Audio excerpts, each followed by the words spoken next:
Voilà, j'espère que vous avez apprécié le matchoscope de Mediapart qui a recensé les plus beaux moments, les plus belles phrases. Vous l'avez bien compris, c'est ironique.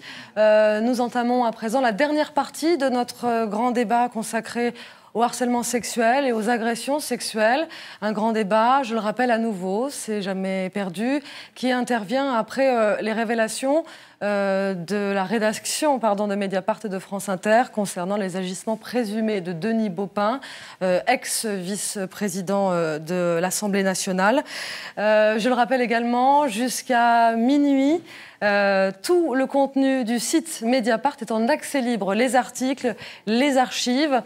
Et si vous avez envie de soutenir Mediapart pour encourager ce travail d'investigation dont nous faisons état tout au long de la soirée, si vous souhaitez encourager et soutenir l'existence de ce média qui participe à la pluralité des médias dans le paysage français, un geste, c'est l'abonnement. Et en ce moment, 3 mois d'abonnement vous coûteront 11 €, voilà pour les informations. Et puis tant qu'à faire, le hashtag Mediapart sur Twitter. Voilà, j'ai tout dit.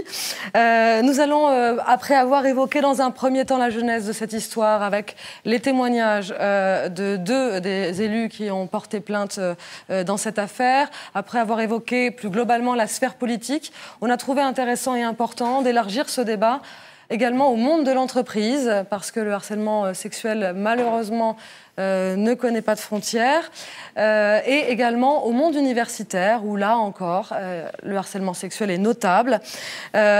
Pour mener ce débat à mes côtés, une journaliste, là encore, de Mediapart, il s'agit de Rachida El Azouzi. Bonsoir Rachida. Bonsoir. Vous êtes spécialiste des questions sociales du monde de l'entreprise. Ce débat, pour le mener à bien, nous avons 4 invités avec nous. Je vous les présente immédiatement. Laurence Parisot, bonsoir. Bonsoir. Vous êtes vice-présidente de l'IFOP, l'Institut français d'opinion publique. Et je le rappelle, vous avez été la présidente du MEDEF de 2005 à 2013. Sophie Binet, bonsoir. Bonsoir. Vous êtes membre de la direction confédérale de la CGT, chargée notamment des questions égalité hommes-femmes. Nous avons également avec nous ce soir Lisa Plaintel. Bonsoir, vous êtes formatrice et consultante au groupe Egalis, qui se pose en expert en matière d'égalité femmes-hommes, que ce soit dans le secteur privé, dans le secteur public. Pour être bien transparente, en fait, le groupe Egalis est composé de 3 agences, dont celle à laquelle vous appartenez, EGAE, d'égal à égal, qui a été fondée par Caroline de Haas. Voilà pour la présentation complète. Et enfin, nous accueillons Marie-Laure. Marie-Laure, vous êtes chercheuse et membre du collectif Clash sur Université, un collectif de lutte antisexiste contre le harcèlement sexuel dans l'enseignement supérieur. Merci à toutes les 4 d'être avec nous. Avant de commencer à discuter ensemble, Rachida, il y a des précisions nécessaires et importantes, des chiffres, des éléments à rappeler. Alors des chiffres, justement, on n'en a pas beaucoup, on en a très peu parce qu'il n'y a pas pléthore de statistiques et encore moins d'enquêtes qualitatives. Pourquoi ? Parce que très peu de femmes portent plainte et quand elles le font, c'est un chemin de croix, un vrai parcours du combattant. En revanche, dans ce monde du travail qui est le lieu de la subordination par excellence et donc on imagine combien les violences sexuelles et sexistes sont notables et de très grande ampleur, on a je vais citer 2 enquêtes, parce qu'il y en a eu d'autres quand même. C'est l'enquête du défenseur des droits en 2014, qui avait été d'ailleurs réalisée par l'IFOP, qui révélait qu'une femme active sur 5 avait souffert au sein de sa vie professionnelle de harcèlement sexuel. Et une autre étude qui, elle, a été réalisée en partenariat avec le ministère du Travail et l'Association européenne de lutte contre les violences faites aux femmes, qui, elle, s'était concentrée sur les femmes salariées en Seine-Saint-Denis. Et là, je vais vous citer un seul chiffre. 5% de ces femmes-là déclaraient avoir été victimes d'agressions sexuelles ou de viols au travail. Donc, toutes catégories socio-professionnelles confondues.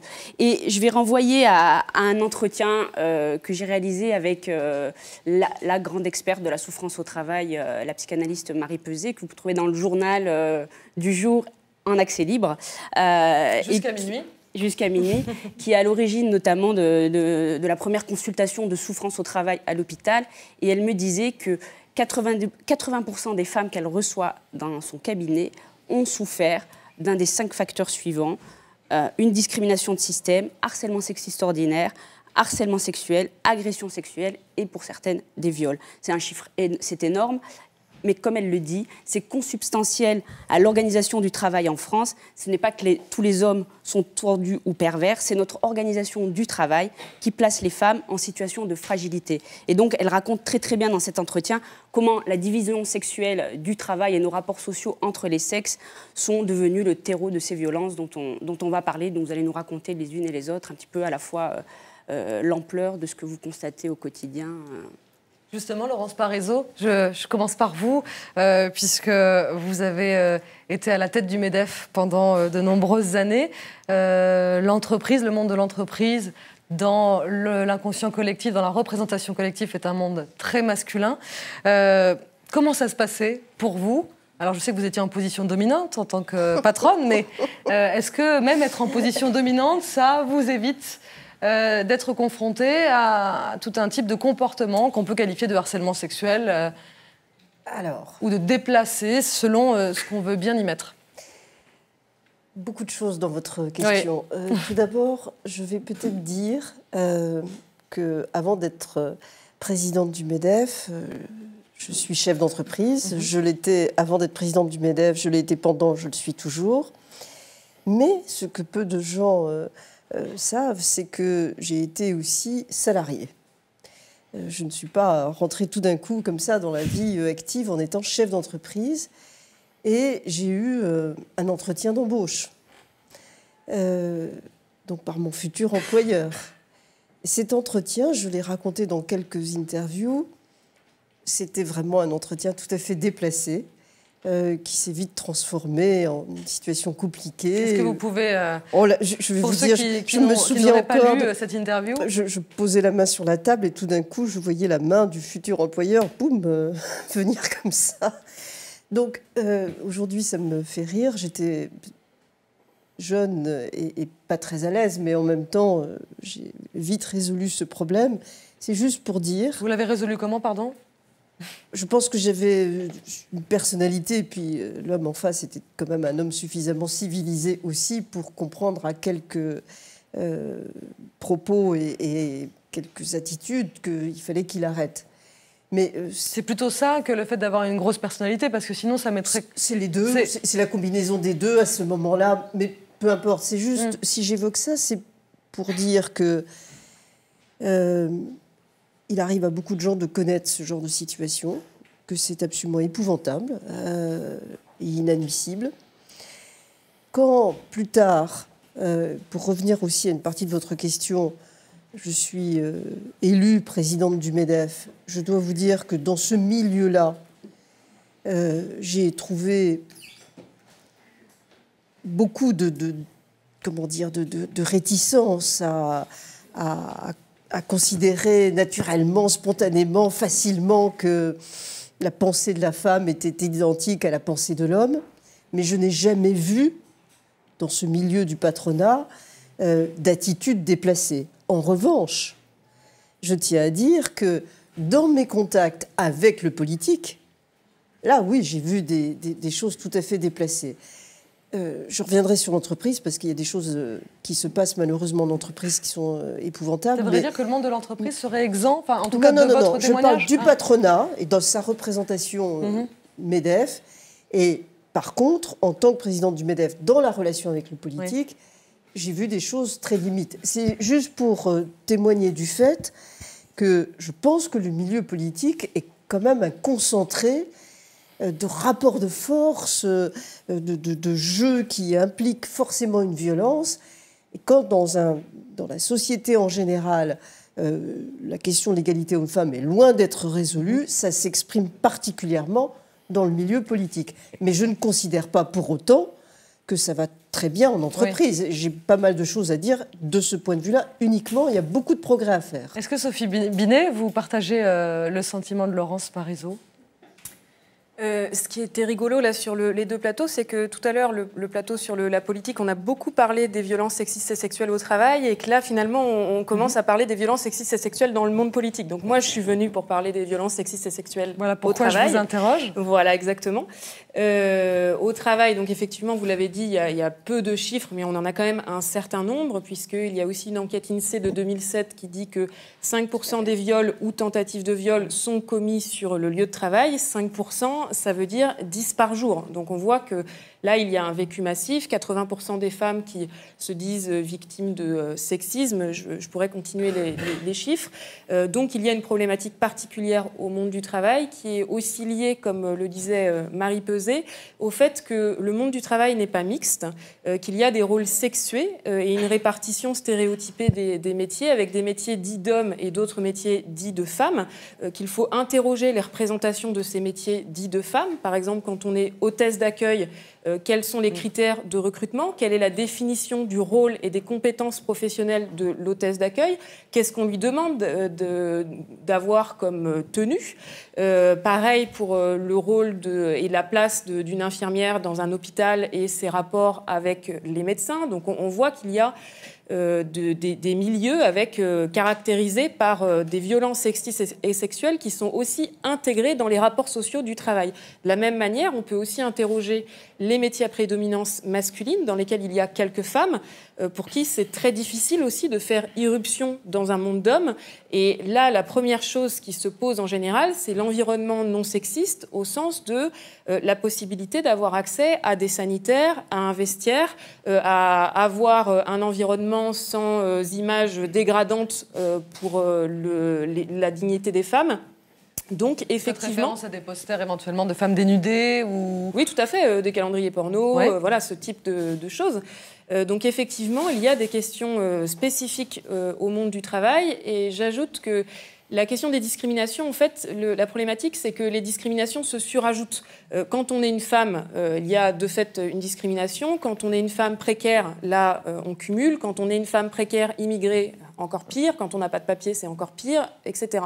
Et je voulais juste rebondir sur votre anecdote, sur quand vous disiez, lors de mon entretien d'embauche, la personne c'était un homme civilisé, donc il a tout de suite compris.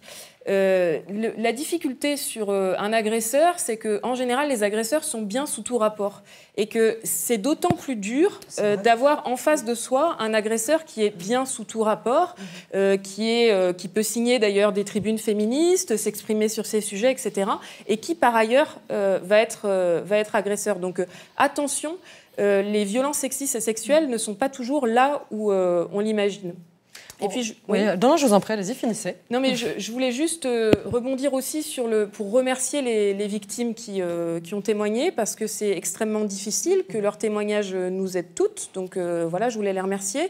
Mais par contre, je pense qu'il faut qu'on soit toutes et tous attentifs dans ce moment où il y a une ouverture de la parole qui est important, à pas jouer aux apprentis sorciers. Parce que, de fait, ces faits sont extrêmement sensibles et difficiles pour les femmes qui en ont été victimes. Ça remue des choses très personnelles et très intimes. Et tout le monde ne sait pas accueillir cette parole-là. Donc, attention, respectons les victimes. Et la première chose, je pense, quand on accueille la parole d'une femme victime de violence, c'est d'abord de bien définir les faits. C'est vraiment la difficulté qu'on a, où souvent il y a une déqualification des faits. Et donc, par exemple, vous faites votre soirée sur le harcèlement sexuel.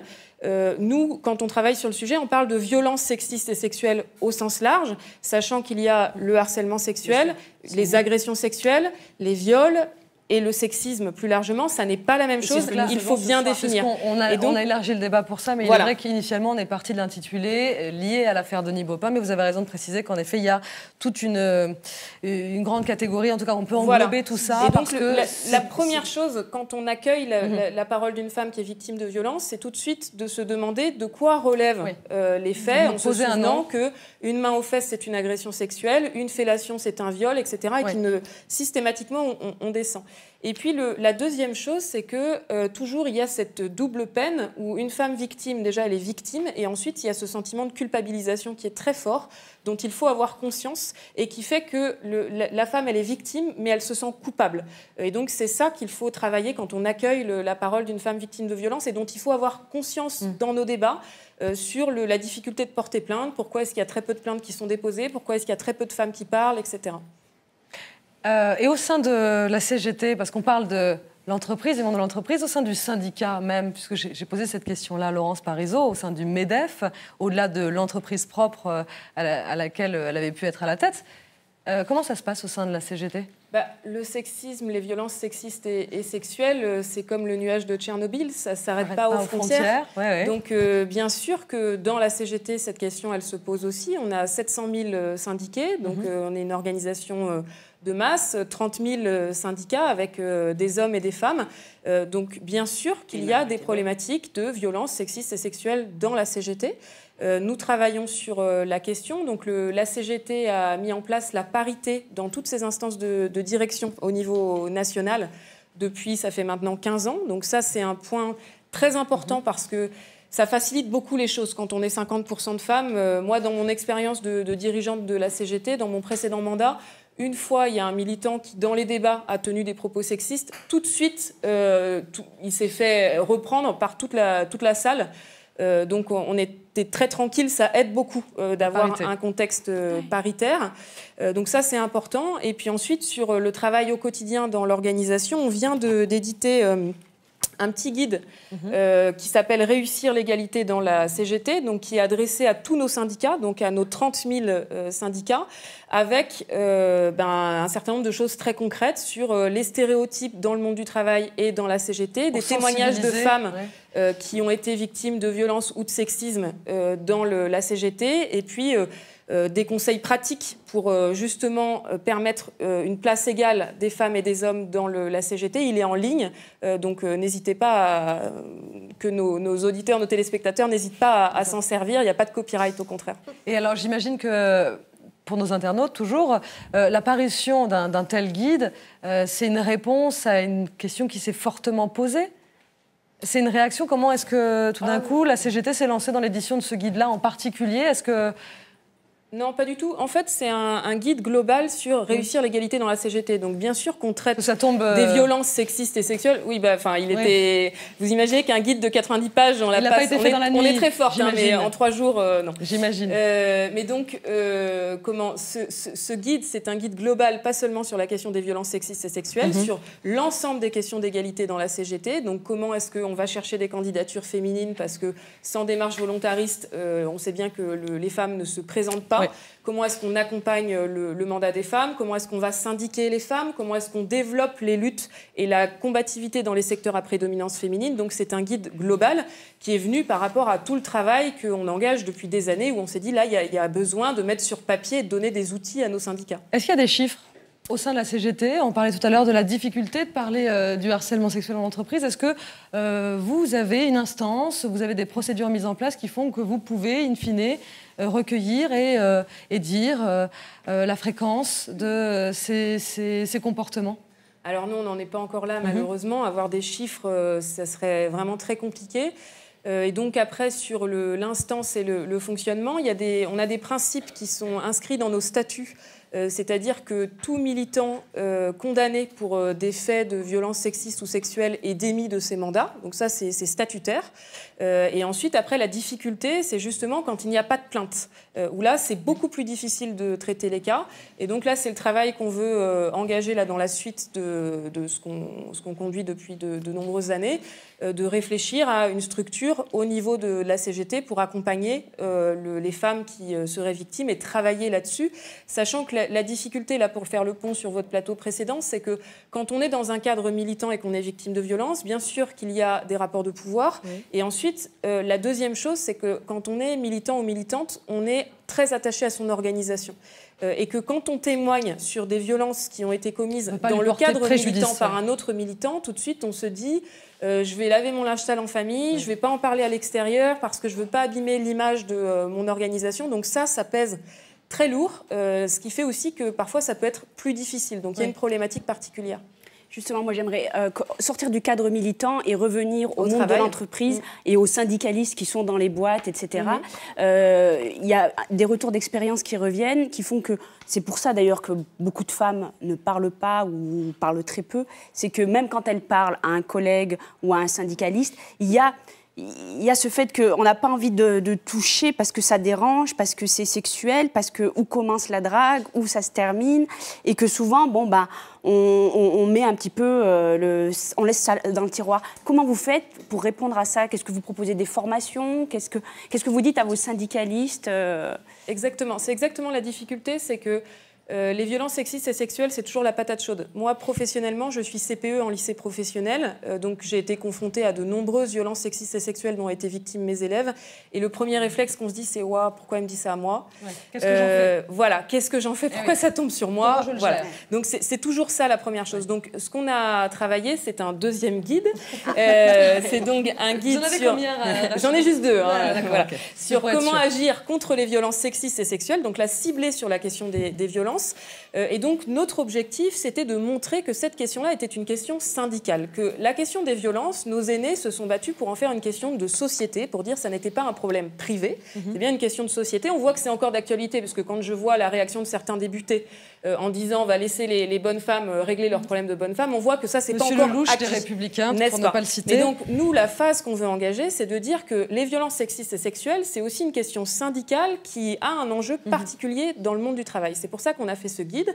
Et donc, dans ce guide, il y a à la fois des conseils sur comment accueillir une femme victime de violence, et puis surtout la présentation des outils syndicaux dont on dispose pour agir sur le sujet, notamment le droit d'alerte du délégué du personnel, et puis enfin, toute une série de revendications et de propositions qu'on peut porter dans l'entreprise, notamment dans les négociations, parce que nous nous battons pour que dans les accords égalité femmes-hommes, il y ait un volet sur la question des violences sexistes et sexuelles. Et aujourd'hui, c'est très difficile.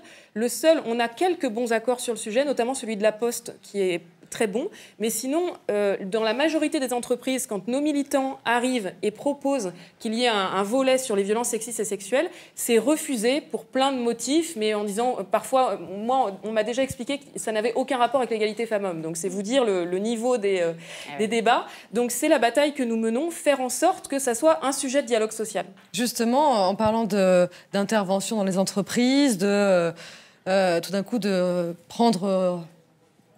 concrètement, aidez-moi, connaissance, enfin voilà, le mal, voilà, c'est ça, c'est cette idée. J'aimerais qu'on donne la parole à Lisa Plétel, pardon. Je sais que Laurence Parisot, vous vouliez intervenir, mais... Ce sera après, mais on va revenir. Voilà, on va y revenir, mais c'est que j'aimerais quand même qu'on vous entende toutes déjà dans un premier temps, puisque l'heure tourne. Vous intervenez dans le cadre de votre travail de formatrice, de consultante au groupe Egalis, comme je l'ai déjà dit, au sein des entreprises ou des collectivités. Est-ce que quand vous vous rendez là-bas, quand vous intervenez là-bas, ou quand vous recevez un appel pour une mission au sein de ces entreprises, il y a une forme de déni ? Parce que j'ai toujours l'impression que quand on parle de l'entreprise, c'est encore une sorte de monde idéal où, finalement, comme un peu en politique, on aime bien fermer la porte et dire que le linge sale se lave en famille et qu'on ne va quand même pas porter préjudice à l'écurie. Il y a des résistances très très fortes. Ouais. Il y a un énorme déni quand on parle du harcèlement sexuel au travail. Déjà, nous, on commence toutes nos formations par ce qu'on appelle un photolangage. Donc, on fait des formations sur l'égalité professionnelle et on met des photos qui parlent de la thématique sur la table. On commence toujours comme ça. Il y a des photos, il y a un enfant qui tient un bébé, il y a des pubs sexistes et puis il y a une photo avec une femme qui est battue. Et jamais cette photo, elle est choisie. Jamais. C'est quoi la consigne de départ pour choisir les photos, pardon ? C'est de choisir une photo qui nous parle, sur laquelle on a envie de se présenter. Et jamais la thématique des violences contre les femmes est abordée d'emblée. C'est toujours à nous d'aller en parler, d'aller chercher la thématique au fond des personnes. Et après, ce qui se passe aussi souvent, c'est qu'on voit que les gens n'ont pas envie d'en parler. Quand on voit que c'est vraiment un sujet sur lequel, dès qu'on dit le mot harcèlement sexuel dans les formations, on voit que l'ambiance change d'un seul coup. Ça commence à se tendre, personne ne parle. Tout le monde se regarde un peu comme ça, sans rien dire. Et on a l'impression que ça ne crée pas du tout d'image quand on dit harcèlement sexuel. Donc on dit les chiffres, une femme sur 5 victime de harcèlement sexuel au travail. On dit la définition. Et puis, les gens nous disent « Ah oui, mais non, enfin, pas de ça chez nous, il n'y a pas de harcèlement sexuel chez nous, quoi. Enfin, nous, on n'est pas concernés. » Et là, on dit le harcèlement sexuel, c'est par exemple, le matin, vous arrivez avec une robe, et puis on vous dit « Ah mais donc, t'as mis un beau décolleté, tu t'es bien mis en valeur. » Et puis, la semaine d'après, on vous dit « Oh, Young, t'as l'air bien fatigué, t'as dû bien donner hier soir. » Et puis, la semaine d'après, au moment de la pause déjeuner, c'est « Ah, bah, tu viendras avec moi dans le bureau parce que j'ai envie de passer un petit temps avec toi. » Et dès qu'on donne ces petits exemples-là, il y a tout le monde qui fait « Ah oui, c'est ça. Ah, mais ça, ok, ça, c'est juste le quotidien, quoi. Ça, c'est juste, ça fait partie du boulot, quoi. » Et du coup, c'est comme si c'était devenu quelque chose de totalement normal. Donc en effet, il y a un vrai travail à faire de sensibilisation, de définition pour se rendre compte qu'on est victime de harcèlement sexuel. Alors j'imagine que vous mettez en place des stratégies pour libérer la parole, parce que c'est quand même l'objectif de vos missions. Quelles sont-elles, ces stratégies, pour arriver aux confidences et au fait que le monde de l'entreprise n'est pas si merveilleux? On y va, c'est progressivement. Vrai, progressivement, parce que déjà, on sent vraiment que se parler de ça entre collègues, c'est tendu. Souvent, ce qui se passe, c'est qu'on demande aux gens, pour vous, harcèlement sexuel, ça veut dire quoi? Et là, les gens disent, c'est la main aux fesses, c'est la main sur la cuisse. Alors on leur dit, non, le harcèlement sexuel, c'est pas ça. Là, c'est agression sexuelle. Donc on redit bien, le harcèlement sexuel, c'est des propos à caractère sexuel, voilà, qui vont vraiment... dégradants, humiliants. Dégradants, humiliants, etc. Et là, on nous a dit une fois, comme ça, dans une formation avec une entreprise de transport public, on nous a dit « Ah non, mais attendez, là, franchement, vous ne pouvez pas nous dire ça. Non, il y a plein de couples en interne, on aime bien se draguer, on se tchatche et tout. Si on ne peut plus se draguer, ça ne va plus, quoi. En gros, c'est la mort de l'entreprise. » Et on voit vraiment qu'il y a un décalage. Les gens pensent que le harcèlement sexuel, c'est de la drague un peu améliorée, un peu... lourdingue. C'est vraiment deux choses différentes. Il y a la drague et le harcèlement sexuel. Et c'est vraiment... on leur explique que ce n'est pas une différence de degré, mais une différence de nature. Oui. Ce n'est pas une relation qui, d'un seul coup, va un petit peu aller trop loin et déborder. C'est une relation qui, dès le départ, est une relation de violence, un rapport de force. C'est un rapport qui est imposé d'une personne à une autre. Et donc ça, c'est hyper important de le poser rapidement, sinon on part dans des débats de est-ce qu'on peut se draguer, etc. Donc le harcèlement sexuel, c'est un rapport de violence. Donc là, dans l'entreprise, au sein des collectivités, j'en arrive à vous. Pardon, Marie-Laure, de vous donner la parole aussi tard. Vous êtes chercheuse et membre du collectif Clash sur Université.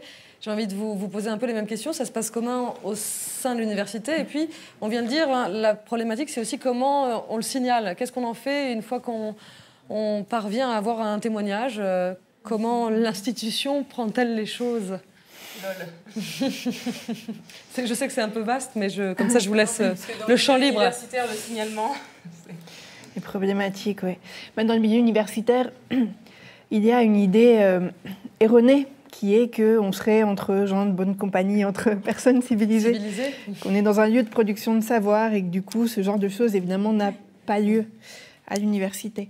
Et du coup, Clash s'est créé en 2002 à la suite d'une affaire de ce type qui avait eu un certain retentissement par un collectif de doctorantes qui voulait attirer l'attention sur le fait que ce genre de choses existent. Vous aussi, vous êtes venu avec vos autocollants. Moi aussi, je suis venue avec mon petit matériel. Donc, ce genre de choses existe à l'université.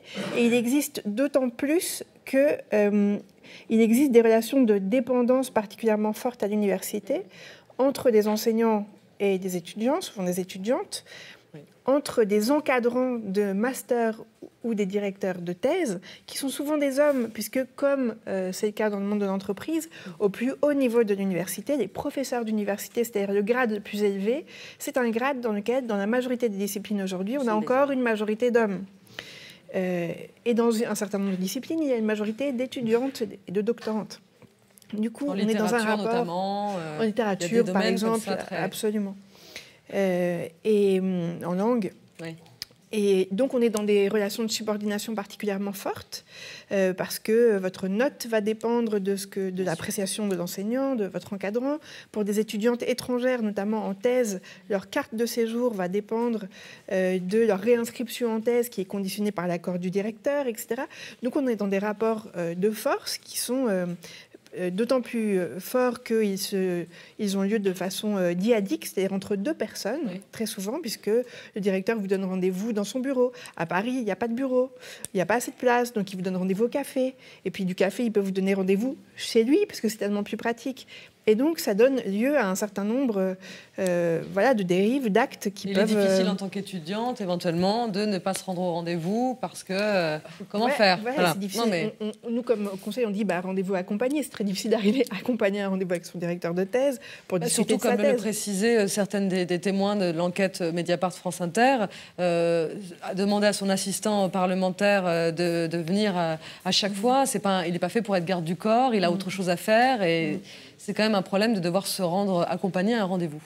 Absolument. Donc on est dans ce cadre-là, et c'est un cadre qui est souvent dénié. Donc il y a une omerta. Donc ça c'est le premier point. Le deuxième point, c'est qu'il y a une omerta gigantesque, parce qu'on est dans une... À l'université, il y a une sorte de principe qui s'appelle la collégialité. On trouve ça dans d'autres professions, mais qui est qu'on est entre collègues, il n'y a pas de hiérarchie extrêmement claire. Il y a des grades, bien sûr, il y a des statuts, mais il y a la liberté d'enseigner, la liberté pédagogique, la liberté de recherche, etc. Et du coup, la liberté aussi des modes d'encadrement de ces étudiants.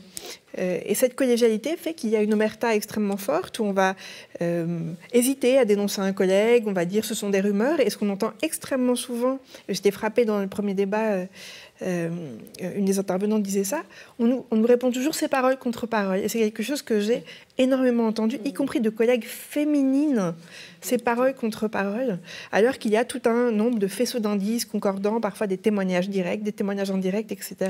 Mais on en reste toujours à cette idée qu'on ne peut pas prouver, on ne peut pas démontrer, et que finalement, de même qu'en politique, c'est pour... démonter la carrière politique, de même, c'est pour porter atteinte à la carrière... c'est un complot, nécessairement. Exactement. Donc, c'est extrêmement difficile de parler de ces faits. Et comment l'université, une fois que les faits remontent, se comporte-t-elle? Comment est-ce qu'on est entendu au plus haut Alors, on n'est pas entendu. Dans les plus hautes sphères? Je pense qu'il faut souligner qu'on n'est pas entendu pour différentes raisons. D'abord, donc l'omerta dont je vous parlais. Deuxièmement, les enseignants sont peu formés à ces questions-là et c'est la patate chaude, on n'a pas envie d'en parler, etc.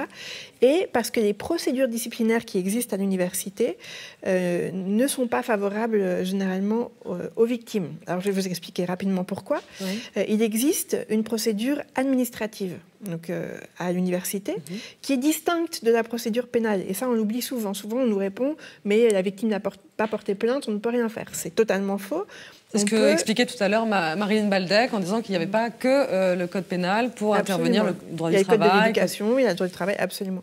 Et du coup, on est dans un système où des procédures disciplinaires peuvent être mises en place. Comment? Seul le président peut saisir une section disciplinaire qui réunit un certain nombre d'élus. Quand un mix qu'on appelle de mise en cause est un professeur des universités, il n'est jugé que par ses collègues professeurs d'université. Donc on retombe sur la collégialité dont je vous parlais. Pardon, mais c'est fou. Avec une solidarité. Avec une solidarité, etc. Tout à fait. Quand ce sont des usagers, des étudiants par exemple, qui sont jugés pour fraude, pour plagiat, ils sont jugés par d'autres étudiants, par des maîtres de conférences, par des professeurs. Mais quand c'est un professeur qui est mis en cause, il n'est jugé que par d'autres professeurs.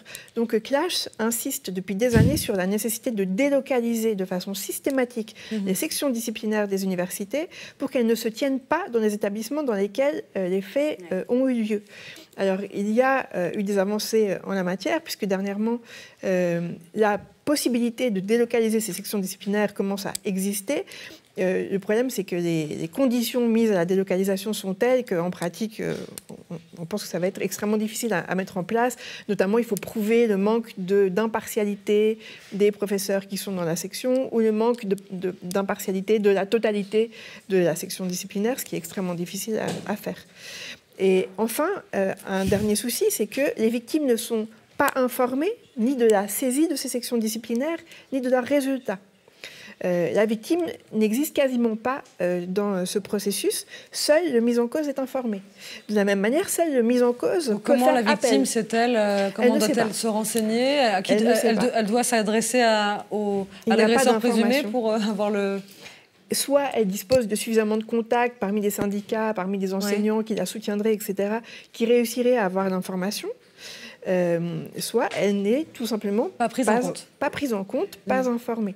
Il faut savoir que la publicisation de la décision qui est rendue, quand la section disciplinaire est saisie, quand elle enquête véritablement et quand une décision est rendue, ce qui arrive extrêmement rarement, il faut savoir que la publicisation de la décision peut avoir lieu au fin fond d'un couloir, placardée quelque part, elle n'est sur aucun site internet, elle n'est jamais mise en avant, et bien sûr le nom du mis en cause est anonymisé.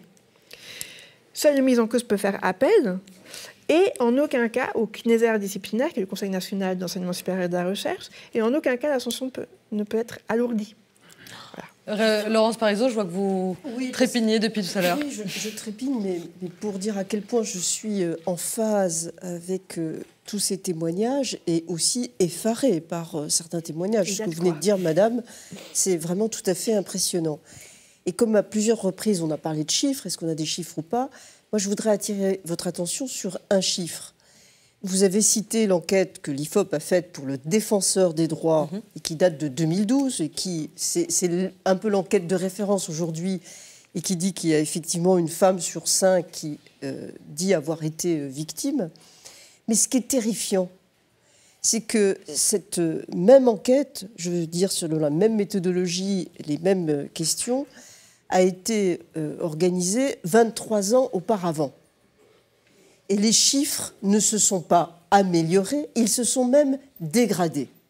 Donc ça, c'est la première chose qu'il faut avoir à l'esprit, c'est que la situation ne s'améliore pas, elle a peut-être même tendance à se dégrader.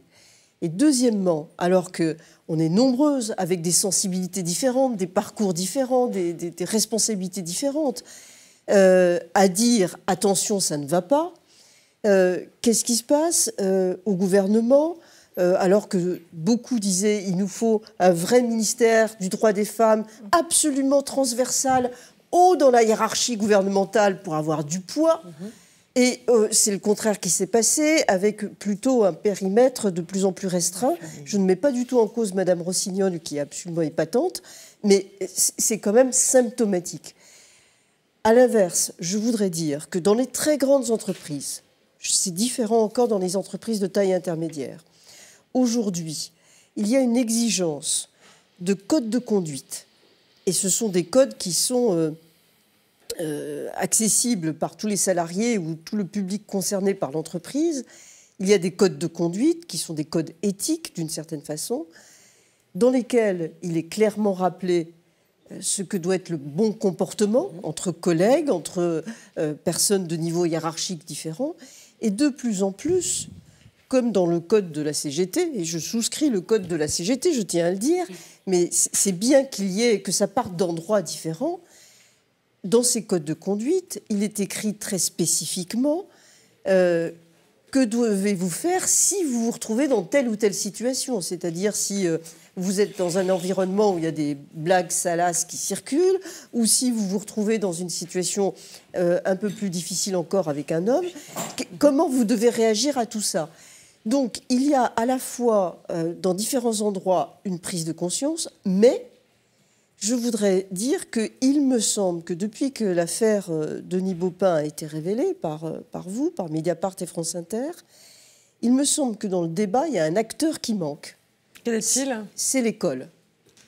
Parce que je pense qu'il faut faire mieux. Vous pouvez dire aux entreprises qu'il faut faire mieux, il faut dire aux politiques qu'il faut faire mieux. Mais si on n'apprend pas, dès le plus jeune âge, aux petits garçons, comment il doit se comporter avec la petite fille et quels sont... on va peut-être revenir un petit peu... Ouais. Vous avez raison, il y a tout un travail d'éducation et de déconstruction il me semble que ça ne l'est vraiment pas. Mais vous, moi, je voudrais juste revenir à votre position de femme chef d'entreprise. Vous êtes femme chef d'entreprise. Vous n'êtes donc pas dans le rapport de subordination du salarié qui est confronté à une situation de violence sexuelle ou sexiste. Comment vous, lorsqu'on vous remonte ce type d'affaires, comment vous réagissez? Qu'est-ce que vous avez mis affaires dans mon entreprise. Quelles étaient-elles si L'une est très ancienne et peut-être que la loi de 2012 m'aurait permis de la régler d'une manière différente. Mais celle qui est très ancienne, c'était un cadre supérieur qui a vraiment agressé, a plaqué dans un coin, je dirais, du bureau une assistante. Donc c'était quelqu'un qui était supérieur hiérarchique de cette jeune assistante. Et il se trouve que moi, je l'ai convoqué, j'ai organisé le licenciement, d'autant plus qu'on avait constaté par ailleurs qu'il passait son temps à regarder des sites porno, donc j'avais un faisceau d'indices. Simplement, j'ai été condamnée au prud'homme pour licenciement abusif. Et là, au prud'homme, à cette époque-là, c'était le parole contre parole. On n'a pas pu avoir de preuves manifestes. Est-ce qu'il y avait eu une plainte au pénal ? Non. Évidemment, c'est très difficile. Et là, on a une culture française qui est très éloignée de la culture américaine, par exemple. Moi, je trouve qu'on a des décennies de retard par rapport à ce qui se fait aux États-Unis dans ce domaine-là, où les entreprises ont pris depuis longtemps des habitudes, des précautions, ce qui fait que tout écart, et immédiatement, c'est un crime fédéral. Mais pourquoi les prud'hommes À l'époque, il n'y avait pas la loi de 2012, qui est une loi qui permet de mieux cerner le problème. Et dans le Code du travail, il n'y avait pas... Il y a des choses, mais la preuve n'était pas matérialisée, parce que c'était le parole contre parole. Et voilà, la loi de 2012, vraiment, est un point d'appui. Simplement, cette loi est très peu connue. Et il faut en faire le tam-tam, si je puis dire. Vous voulez dire très peu connue des employeurs ? Très peu connue de tout le monde. Denis Baupin l'a retweeté. Je ne sais pas. Alors, je voudrais simplement évoquer un cas beaucoup plus récent, là je serai donc très prudente, mais où vous avez aussi des situations où quelqu'un vient vous dire, et soyez bien certaine d'une chose, quand à moi, chef d'entreprise femme, une jeune femme vient me dire ou me fait savoir qu'elle est victime de harcèlement, je boue et je m'occupe tout de suite du dossier. Alors je peux d'abord vous faire savoir que les cadres hommes, dans ce cas-là, me disent « Oh Laurence, vous êtes sûre ? T'es sûre que c'est vraiment un problème ?» Bon, donc il y a quand même un réflexe très masculin de vouloir calmer le jeu. Et ensuite, vous avez un vrai problème qui est que la jeune femme, en l'occurrence c'était une jeune femme, est prête à dire les choses oralement, mais ensuite le mettre par écrit pour permettre un vrai règlement du problème. Ça, c'est un acte très difficile.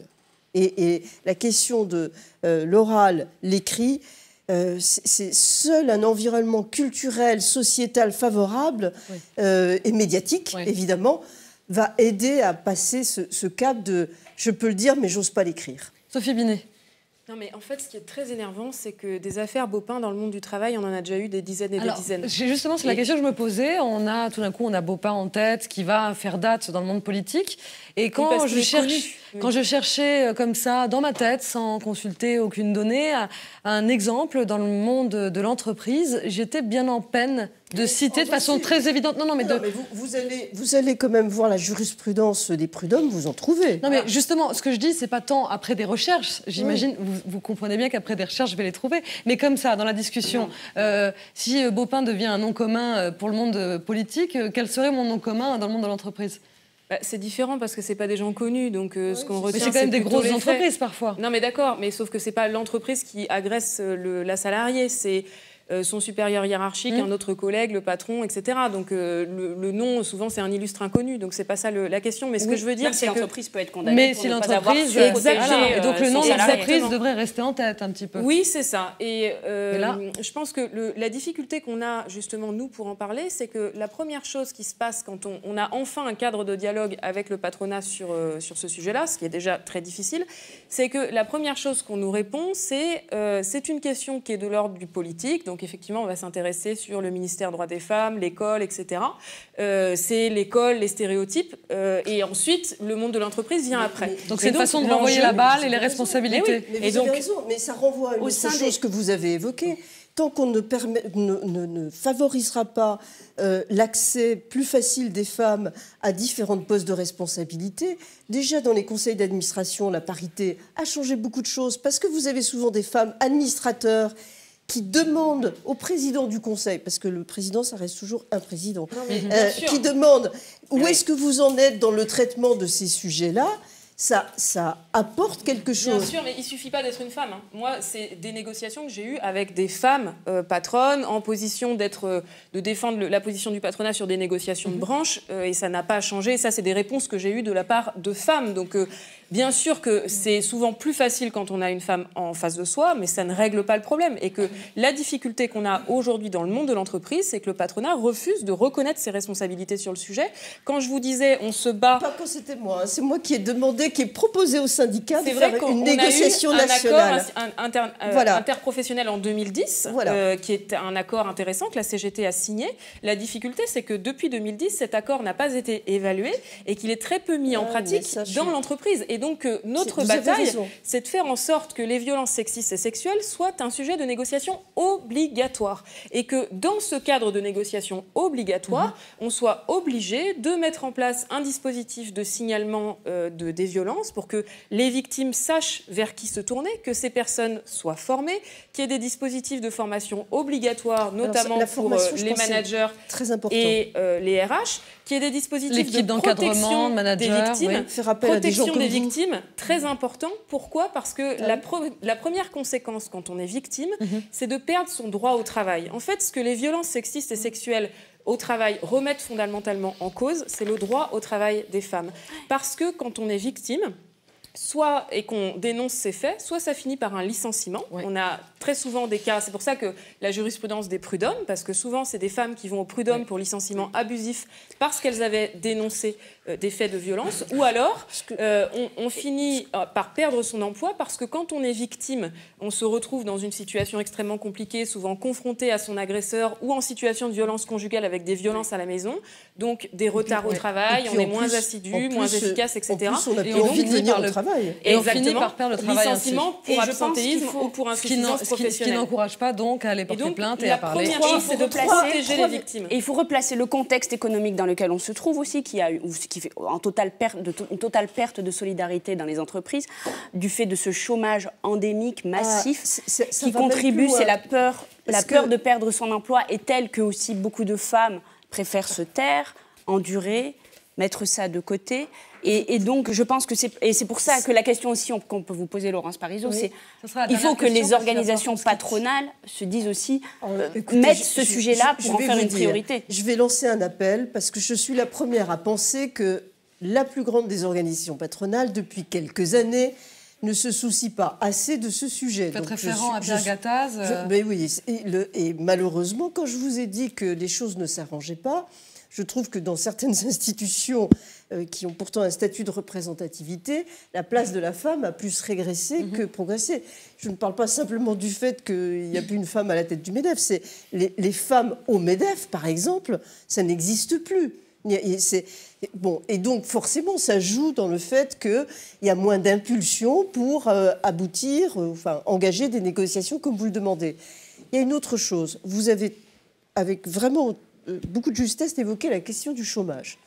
Parce que plus il y a du chômage, comme malheureusement le chômage est très élevé dans notre pays, plus l'idée générale qui s'installe, c'est que de toute façon, c'est priorité aux hommes. Dans le monde du travail, là, pour ce qui reste comme travail disponible, c'est priorité aux hommes. Il n'y en a pas assez pour tout le monde, donc déjà les garçons, voilà. Les hommes.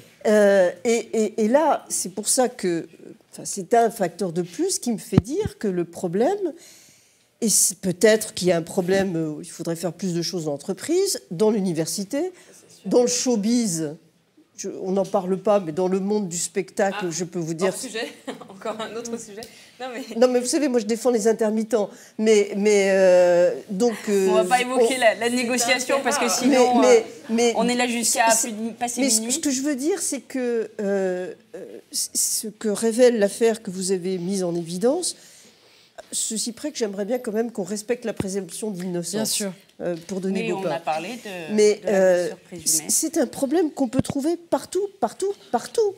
Et le vrai combat, c'est vraiment pour la dignité de la femme, l'égalité, la considération à l'égard de la femme.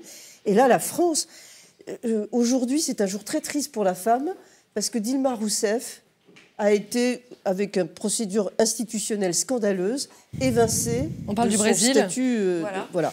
C'est pas le sujet. Je précise pour Dilma Rousseff. Mais pourquoi ça vous choque que je parle de ça? Non, mais ça me choque pas du tout, c'est très intéressant. Mais en fait, j'espérais ce soir qu'on puisse parler de la responsabilité de l'employeur en matière de prévention et de garantie de la santé et de la sécurité des salariés sur le lieu de travail.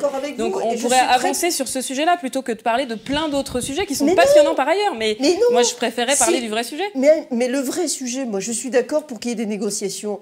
Mais votre vrai sujet, comme vous dites, on n'arrivera pas à le résoudre si tout l'environnement n'est pas là pour le porter. Mais bien sûr, mais personne ne parle de l'école. Nous avons aussi des responsabilités quand même directes, donc autant en parler de ces responsabilités.